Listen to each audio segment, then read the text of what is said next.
बिस्मिल्लाहिर्रहमानिर्रहीम। अस्सलाम वालेकुम नाज़रीन इकराम। एक नई वीडियो और एक नए मौजू के साथ आपकी खिदमत में हाजिर होते हैं। बात करने जा रहे हैं पाकिस्तान फ़ौज में रॉकेट फ़ोर्स कमांड क्यों बनाई जा रही है। इस वीडियो की डिटेल में जाने से पहले अगर आप मेरे चैनल पर नए हैं और पहली दफ़ा आए हैं तो जल्दी से जल्दी चैनल को सब्सक्राइब कर लें और बेल आइकन को ज़रूर दबाएँ ताकि लेटेस्ट वीडियो आप तक पहुँचती रहें। पाकिस्तान के वज़ीर आज़म शहबाज शरीफ ने 13 अगस्त की शब पाकिस्तान के 78वें यौम आज़ादी से एक रोज़ कबल एक अहम ऐलान करते हुए कहा कि पाकिस्तानी फ़ौज में एक नई कमांड कायम की जा रही है जिसे Pakistan army rocket force command का नाम दिया गया है। वज़ीर आज़म के मुताबिक ये कमांड जदीद टेक्नोलॉजी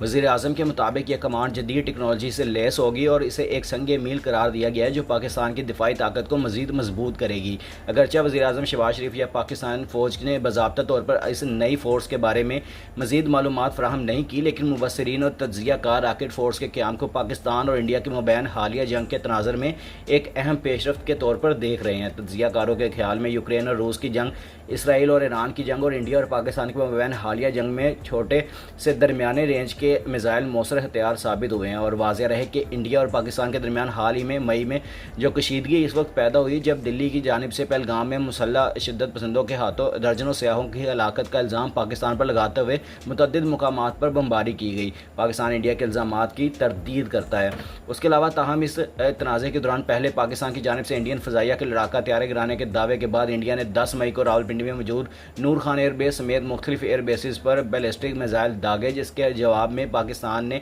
अपनी फौरी रद्दअमल में इंडिया के अंदर मुख्तलिफ अहदाफ को निशाना बनाया। पाकिस्तान ने मोबाइल लॉन्चर्स के जरिए फतह 1 और फतह 2 मिसाइलों से इंडियन एयरबेसिस और एयर डिफेंस सिस्टम को तबाह करने का दावा किया और इस हमले बाद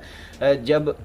अमेरिका ने दोनों मुल्कों के मबैन जंग बंदी का ऐलान कर दिया। पाकिस्तान की हुकूमत का दावा था कि इस्लामाबाद की फौरी मौसर और मौलिक कार्रवाई जंग बंदी का सबब बनी और दूसरी जानिब इंडिया का दावा है कि इस 10 मई की रात को होने वाले हमलों ने पाकिस्तान को जंग बंदी की दरख्वास्त करने पर मजबूर कर दिया था। ताहम इस तनाज़े की रोशनी में मुबस्सिरीन के ख्याल में फ़ौज की नज़र में दरमियाने फासले के हदफ को निशाना बनाने वाले ये मिसाइल कम खर्च, मोहलिक और फौरी जवाबी कार्रवाई करने की सलाहियत रखते हैं और बैक वक्त मिसाइल लॉन्चर से कई मिसाइल लॉन्च किए जा सकते हैं। पाकिस्तान को रॉकेट फ़ोर्स कमान बनाने की ज़रूरत क्यों है और इसमें बारे में फ़ौज के शोबे ताल्लुक़ आमा SPR से रब्ता किया गया था ताकि अब तक इनकी जानिब से जवाब मसूल नहीं हुआ। लेकिन इस सवाल पर कि पाकिस्तान ने रॉकेट फ़ोर्स कमांड क्यों बनाई और दफ़ाई तज़िया कार मोहम्मद अली ने बताया कि इंडिया को सामने रखते हुए ये फ़ोर्स तश्कील दी जा रही है। अस्करी ज़राए ने रॉकेट फ़ोर्स के क़याम के बारे में बताया है कि ये वो सबक है जो हमने इंडिया पाकिस्तान की हालिया लड़ाई में सीखा है। और इसके अलावा एक सिक्योरिटी एहलकार ने बताया कि इस हालिया कॉन्फ्लिक्ट ने पाकिस्तानी फ़ौज को इस हकीकत से रोशनास कराया है कि रवायती जंग के दौरान तवील फासले तक मार करने वाले रॉकेट्स और गाइडेड मिसाइल्स के मौसर इस्तेमाल के लिए एक अलहदा कमांड की अशद ज़रूरत है ताकि जंगी हालात में फौरी फैसले किए जा सके। दफ़ाई तज़िया कार मोहम्मद अली का कहना है कि इंडिया पाकिस्तान की जंग में फतह मिसाइल के मौसर और मौलिक हमलों के बाद पाकिस्तान के लिए ज़रूरी था कि इस अस्करी सलाहियत को फ़रोग़ देने के लिए खसूसी महकमा बनाया जाए। उन्होंने बताया कि फ़ौज में अस्करी नौयत के 2 शोबे हैं, एक रवायती तोपखाना और दूसरा स्ट्रेटेजिक कमांड फोर्स है जिसमें बड़े पैमाने पर तबाही फैलाने वाले हथियार, न्यूक्लियर वॉर हेड ले जाने की सलाहियत रखने वाले मिसाइल शामिल हैं और स्ट्रेटेजिक कमांड फोर्स भी फ़ौज का हिस्सा है। लेकिन स्ट्रेटेजिक हथियार कब और कहाँ इस्तेमाल करने हैं इसका फैसला नेशनल कमांड अथॉरिटी करती है। फिर उसके अलावा तज़िया कार मोहम्मद अली के मुताबिक आर्मी रॉकेट फ़ोर्स कमांड का जो किरदार और सलाहियत आर्टिलरी और स्ट्रेटेजिक जो हथियारों से मुख्तलिफ होगा और इसमें दरमियानी रेंज के मिसाइलों से बगैर किसी न्यूक्लियर जंग का तासुर दिए बिना जंग के दौरान किसी दुश्मन के हदाफ को निशाना बनाया जा सकता है। ख्याल रहे कि पाकिस्तान के मिसाइल सिस्टम्स में रवायती और गैर रवायती दोनों इकसाम शामिल है और गैर रवायती निज़ाम के ताल्लुक एटमी सलाहियत से है जो स्ट्रेटेजिक फोर्स कमांड के तहत आते हैं और इसका जो कंट्रोल है वो स्ट्रेटेजिक प्लान्स डिवीजन के पास है, जबकि नई रॉकेट फोर्स कमांड सिर्फ रवायती वारफेयर यानी बगैर एटमी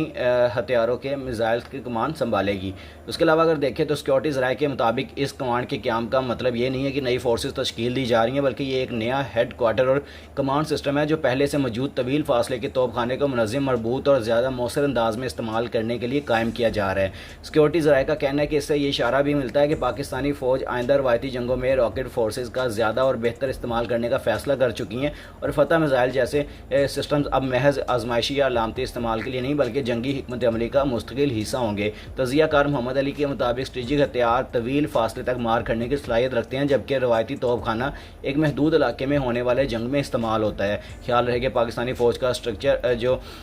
रवायती तौर पर कोर्स पर मुश्तमिल होता है, जबकि इस वक्त 2 कमांड्स भी मौजूद हैं। हर कोर एक खुद मुख्तार जंगी यूनिट होता है जिसकी क़यादत एक लेफ्टिनेंट जनरल करता है। पाकिस्तान फ़ौज में इस वक्त 9 फ़ाल कोर्स और 2 कमांडर्स हैं,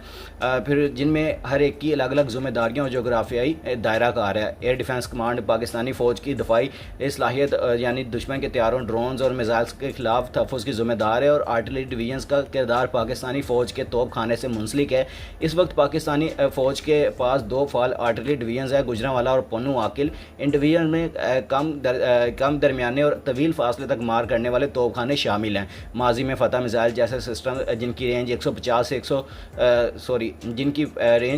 से 400 किलोमीटर तक है, आर्टिलरी डिवीजन्स के तहत इस्तेमाल किए जाते थे। सिक्योरिटी ज़राए का कहना था कि नई कमांड्स के क़याम का मतलब यह है कि मुस्तकबिल में इन मिसाइलों को मरकज़ी, मरबूत और तेज़ तर जो फैसलों के तहत इस्तेमाल किया जा सकेगा। एक साबिक फ़ौजी अफसर ने बात करते हुए बताया कि यह फ़ैसला पाकिस्तानी फ़ौज के आर्टिलरी डिवीजन्स की हिफाजत को बढ़ाने के लिए किया गया है, ख़ास तौर पर इन रॉकेट्स और मिसाइलों के इस्तेमाल को मुनज़्ज़म करने के लिए जो रिवायती जंग में इस्तेमाल होते हैं। फिर इसके अलावा पाकिस्तान में आर्मी रॉकेट फोर्स कमांड की तश्कील से कबल का एशिया के कई ममालिक ने रॉकेट फोर्सेस बनाई हैं। एशिया के खित्ते में इंडिया, चीन और रूस में रॉकेट फोर्सेस मौजूद है और हर मुल्क की फोर्सेस के मुख्तलिफ स्ट्रक्चर्स हैं। नेक्स्ट जनरेशन न्यूक्लियर नेटवर्क के मुताबिक चंद साल कबल इंडिया ने इंटीग्रेटेड रॉकेट फोर्स तश्कील दी थी, जिनका मकसद जंग में एयरफोर्स की बराह रास्त शमूलियत के बगैर कम खर्च सर्जिकल स्ट्राइक करने की सलाहियतों को फ़रोग देना है। और इंडिया ने इसी तनाजुर में सन 2023 में ज़मीन से ज़मीन तक मार करने वाले मिसाइल बनाए जिनकी रेंज 150 से 500 किलोमीटर तक है, और मुस्तकबिल में इंडिया बरामूस जो मिसाइल है वो भी रॉकेट फोर्स में शामिल करना चाहता है। ये मालूमाती वीडियो आप तक पहुंचाएगी। अगर आपको मेरी ये वीडियो पसंद आई है तो जल्दी से जल्दी लाइक, शेयर और कमेंट्स कर दिया करें, और जिस भाई ने अभी तक चैनल को सब्सक्राइब नहीं किया वो जल्दी से जल्दी चैनल को सब्सक्राइब कर लें और बेल आइकन को ज़रूर दबाएँ ताकि लेटेस्ट वीडियो आप तक पहुँचती रहे। इंशाल्लाह मिलते हैं नेक्स्ट वीडियो में। टेक केयर, अल्लाह हाफ़िज़।